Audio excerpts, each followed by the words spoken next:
শামসুল ইসলাম আপনি লিখেছেন, আমার বয়স ৩৫, আমি কোরআন হিফজ করতে চাই, আমি কিভাবে তা করতে উদ্যোগ নিতে পারি, পরামর্শ দিতে অনুরোধ করছি। ভাই শামসুল ইসলাম, ৩৫ বছর বয়সে কেউ চাইলে কোরআন কারিমে হিফজ করতে পারে। আপনার তেলাওয়াত যদি বিশুদ্ধ না থাকে তাহলে আপনার প্রথম কাজ হবে তেলাওয়াত বিশুদ্ধ করা। আপনার আশেপাশে কোনো মসজিদের ইমাম, খতিব, কোনো হাফেজ এরকম কোনো ব্যক্তির শরণাপন্ন হয়ে তাদের মাধ্যমে কোরআন কারিমের বিশুদ্ধ করার কাজটি আপনি সব কিছুর আগে করবেন।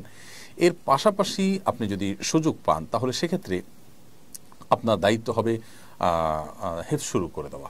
কোনো একজন হাফেজে কোরআন যিনি কোনো একটা মসজিদে দায়িত্ব পালন করছেন অথবা কোনো একটা মাদ্রাসায় দায়িত্ব পালন করছেন, এক কথা যিনি হাফেজ, এরকম কোনো ব্যক্তির শরণাপন্ন হয়ে তার সহযোগিতা নিয়ে আপনি প্রতিদিন একটু একটু করে তেলাওয়াত করবেন এবং যেটা তেলাওয়াত করছেন সেটা সালাতের মধ্যে, নামাজের মধ্যে বারবার করে নফল নামাজে, ফরজ নামাজে আপনি পড়তে থাকবেন। ইনশাআল্লাহ আপনি এভাবে যদি ধীরে ধীরে শুরু করে দেন, আশা করা যায় আল্লাহ রাব্বুল আলামিন একসময় আপনাকে অবশ্যই তৌফিক দান করবেন এবং আপনি ইনশাআল্লাহ তাআলা আপনার কাঙ্ক্ষিত জায়গায় পৌঁছতে পারবেন, অর্থাৎ আপনি আপনার হিফজ সম্পাদন করতে পারবেন। আল্লাহ তাআলা আপনাকে সেই তৌফিক দান করুন। আমরা মনে প্রাণে আপনার জন্য দোয়া করছি।